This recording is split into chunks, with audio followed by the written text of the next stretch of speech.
Salutations guerriers de l'espace, ici Boom Geek. On se retrouve aujourd'hui pour parler de notre première critique vidéo consacrée au film sorti en janvier 2016, Le Garçon et la Bête. C'est une œuvre réalisée par Mamoru Hosoda, le réalisateur entre autres de La Traversée du Temps et de l'excellentissime Summer Wars. Le Garçon et la Bête raconte l'histoire de Ren, un jeune garçon qui vient de perdre ses parents, qui est donc orphelin, et qui va être recueilli par son oncle et sa tante.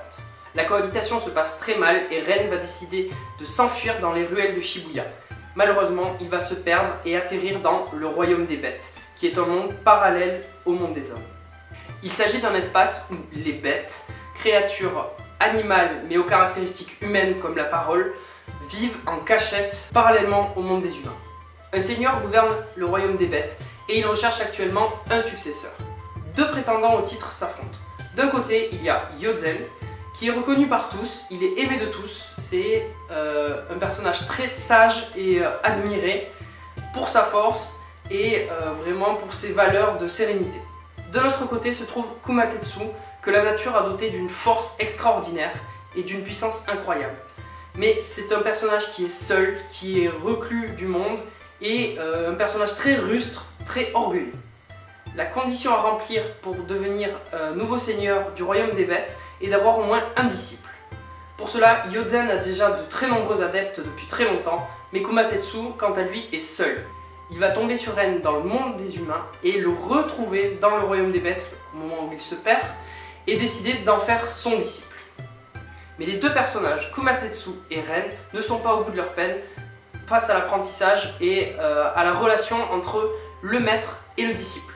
En effet, Kumatetsu va devoir apprendre à mettre son orgueil de côté pour entraîner Ren d'une manière cohérente et gagner en sagesse pour pouvoir prétendre au titre de seigneur. Et d'un autre côté, Ren va faire face à des problèmes, notamment d'identité, face au fait qu'il vient de devenir orphelin, il recherche une figure paternelle qu'il espère trouver en Kumatetsu. Voilà, il est vraiment à la recherche d'une identité. C'est une transition parfaite pour parler des problèmes qui sont abordés dans l'histoire. Cette recherche d'identité est une des parties d'un des thèmes les plus importants et les plus présents dans l'histoire du Garçon et de la Bête, à savoir les relations familiales. Ce n'est pas par hasard que Ren se retrouve dans le Royaume des Bêtes. En fait, on peut dire qu'il se sent exclu du monde des hommes à partir du moment où il a perdu ses repères familiaux. Et du coup, il va rechercher un nouvel espoir, on va dire, dans le Royaume des Bêtes pour laisser son côté peut-être animal s'exprimer. Et voilà, il se sent perdu et il va chercher de nouveaux repères. Avec cette perte de repères familiaux, on va pouvoir voir le long du film l'évolution de Ren, l'évolution émotionnelle, comment il va gérer cette crise émotionnelle à travers le film, à travers sa recherche de nouveaux repères, comment il va se construire et comment il va réussir à combler ce manque pour réussir, on va dire, à passer le cap. On va maintenant rapidement parler des graphismes. Alors là, c'est vraiment grandiose. Putain, que c'est beau. En effet, Mamoru Hosoda nous a toujours surpris visuellement. On peut le voir notamment dans le film Summer Wars. Il a toujours eu une patte unique, très différente des films d'animation japonais qu'on connaît, comme ceux d'Hayao Miyazaki bien sûr. Il a vraiment une patte très spécifique. Et c'est la première fois que je suis étonné autant, je n'avais jamais vu ce genre de graphisme. C'est un alliage parfait entre des sketchs, des dessins réalisés à la main et du rendu 3D. Et les deux vont s'imbriquer tellement bien que le rendu va être parfait. On va pas voir la transition, visuellement on va pas se rendre compte de la transition, c'est-à-dire que des décors vont pouvoir être réalisés intégralement en 3D, puis on va passer à un plan au dessin de manière très fluide. Concernant la bande de son, ce qui m'a d'abord le plus étonné, c'est la qualité des bruitages. Notamment pendant les phases de combat qui sont hyper dynamiques. Je me suis retrouvé dans un tout petit cinéma pour aller voir ce film et la sono était bien poussée à fond.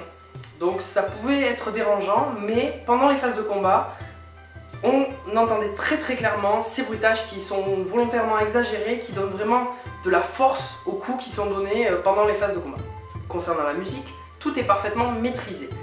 On peut passer par trois différentes phases que j'ai réussi à distinguer, à savoir les phases plutôt d'humour, avec des musiques plutôt avec des cuivres, des choses très flottantes on va dire, de la musique très légère.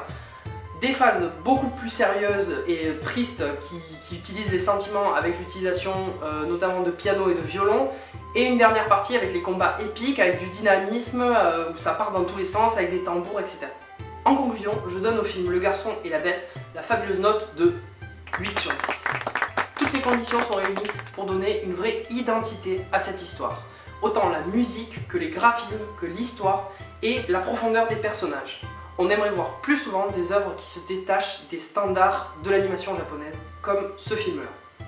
Pourquoi ne pas avoir mis 10 sur 10 ? Tout simplement parce que la thématique au final de l'élève et du maître, même si elle est traitée de manière innovante dans ce film, est très répandue dans les films d'animation japonaise, et que j'aurais peut-être aimé être surpris sur une autre thématique, comme Mamoru Hosoda a réussi à le faire avec La Traversée du Temps par exemple. Les gens considèrent, à tort, que les mangas ou les films d'animation japonais sont des dessins animés pour enfants, sans aucune consistance, avec des histoires fades ou qui n'apprennent aucune valeur, mais au contraire, en fait, avec ce genre de films, ce sont des films qui ont vraiment une vraie maturité, qui apprennent des vraies valeurs comme l'acceptation de la différence de l'autre, les liens familiaux, comment gérer une relation, et en fait, ça va vraiment enrichir la culture de la personne qui va regarder ce film. Ça va lui apprendre à voir le monde d'une autre manière. Et les gens ont tendance souvent à dénigrer à tort les mangas et voilà, et ce genre de film. Et voilà, je voudrais que vous fassiez passer ce message après avoir vu le film, si vous pensez la même chose que moi. C'est vraiment que ça s'adresse à tout public, que tout le monde peut regarder des mangas, tout le monde peut regarder de l'animation japonaise.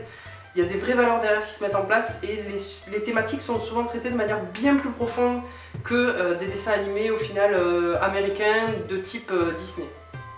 C'est désormais la fin de cette première critique vidéo. Si elle vous a plu, n'hésitez pas à liker la page Facebook, à vous abonner à la chaîne Boom Geek pour suivre les prochaines vidéos, et surtout à laisser un commentaire pour me dire ce que vous avez pensé tout d'abord de cette critique, et dans un deuxième point, ce que vous pensez du film Le Garçon et la Bête. Je vous dis à très bientôt, portez-vous bien, mission accomplie.